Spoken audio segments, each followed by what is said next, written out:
கிறிஸ்துவுக்குள் மிகவும் பிரியமான தேவ பிள்ளைகளை, ஆசீர்வாதமான குடும்பம், இந்த நிகழ்ச்சியின் மூலம் உங்களை சந்திப்பதில் என் இருதயம் கர்த்தருக்குள் மிகுந்த மகிழ்ச்சி அடைகிறது.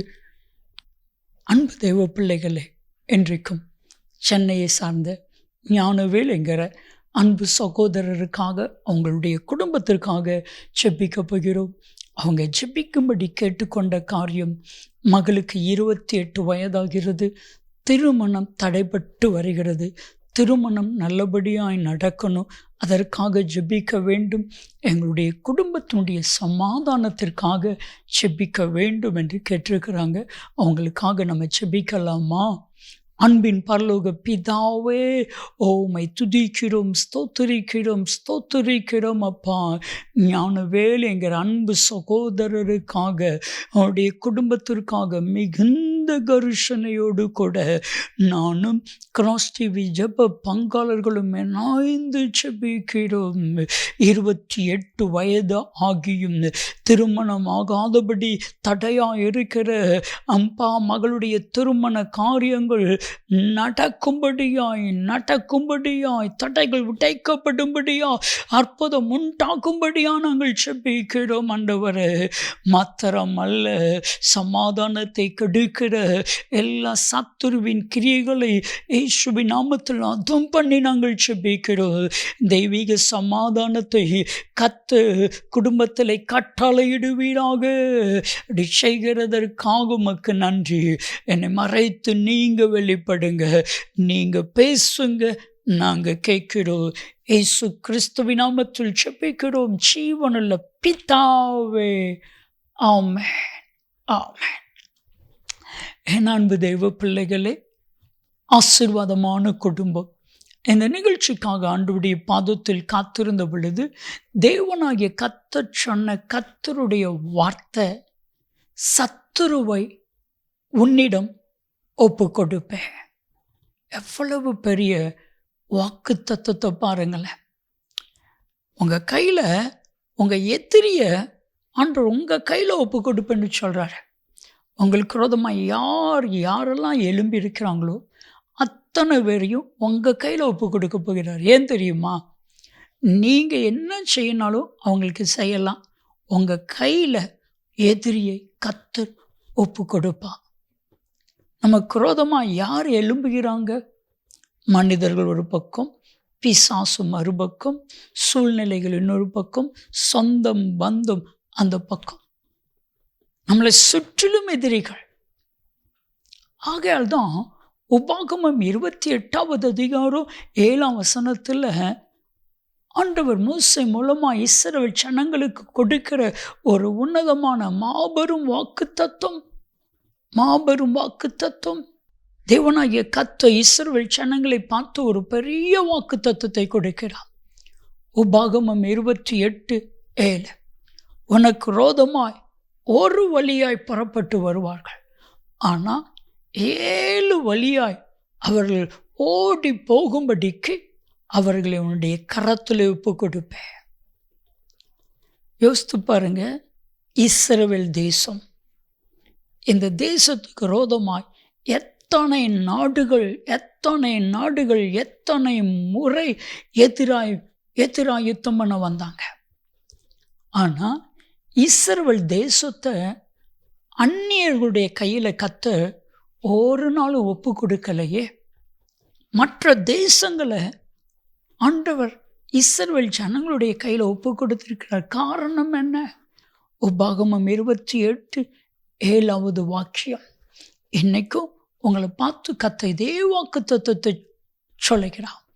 உனக்கு விரோதமாய் ஒரு வழியாய் வருவார்கள், 7 வழியாய் ஓடி போவார்கள், நான் அவர்களை உன் கையில் ஒப்பு கொடுப்பேன்.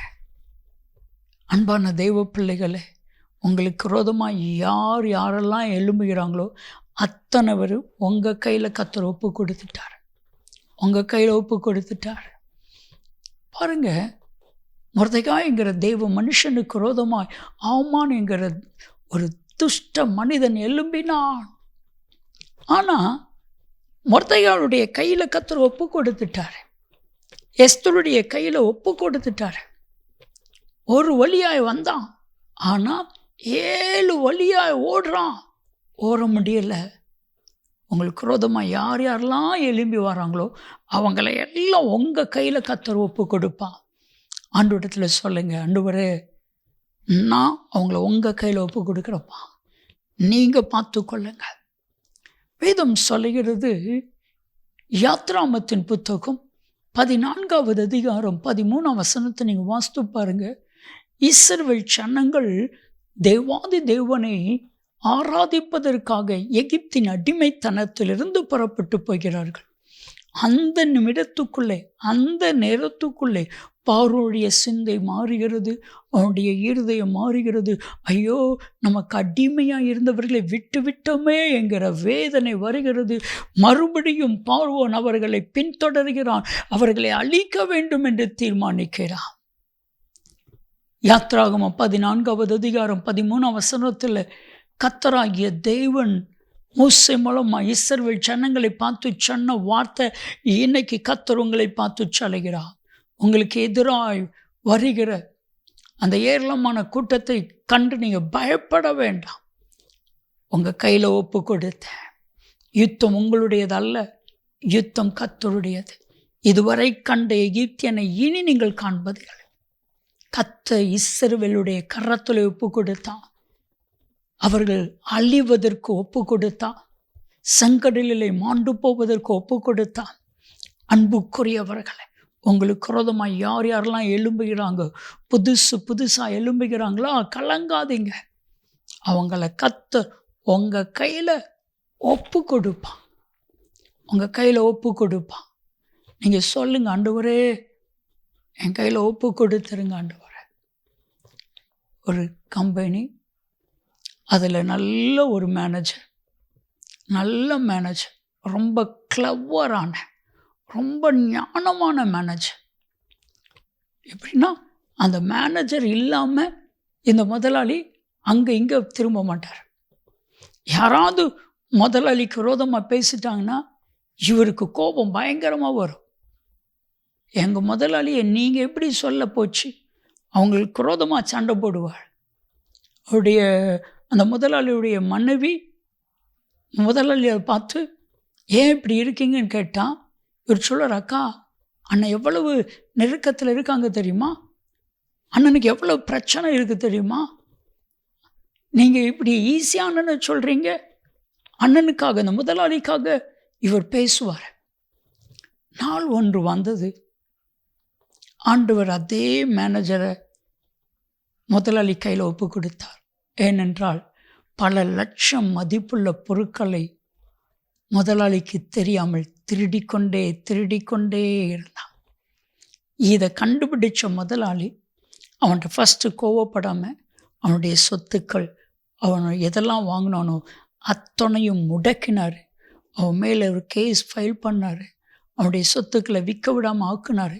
அத்தனை காரியத்தையும், அத்தனை கோடிகளையும் ஆண்டவர் இந்த முதலாளி கையில் ஒப்பு கொடுத்து விட்டான். உங்களுக்கு விரோதமாக இதுவரைக்கும் சதி திட்டங்கள் நடந்துட்டுருக்கா, ஆண்டவர் உங்கள் கையில் ஒப்பு கொடுத்து விடுவான். கலங்காதீங்க. ஜெபிக்கலாமா? அன்பின் தகப்பனே, அப்பா, உம்முடைய பிள்ளைகளும் உம்முடைய கரத்தில் ஒப்பு கொடுக்கிறோம். நீங்கள் இவர்களை ஆசீர்வதிங்க. சத்துருவை உன் கையில் ஒப்பு கொடுப்பேன் என்று சொல்லி உபாகமம் 28:7 வாக்கு பண்ணினதைப் போல நீங்கள் ஒப்பு கொடுத்து இவர்களை நன்மையினால் நிரப்பும். இயேசு கிறிஸ்துவின் நாமத்தில் ஜெபிக்கிறோம் ஜீவனுள்ள பிதாவே, ஆமென், ஆமென். எதிரிகளை உங்கள் கையில் ஒப்பு கொடுப்பான். நன்மையும் கிருபையும் ஆசீர்வாதங்களும் நிச்சயமாய் உங்களை தொடரும். ஆமென், ஆமென்.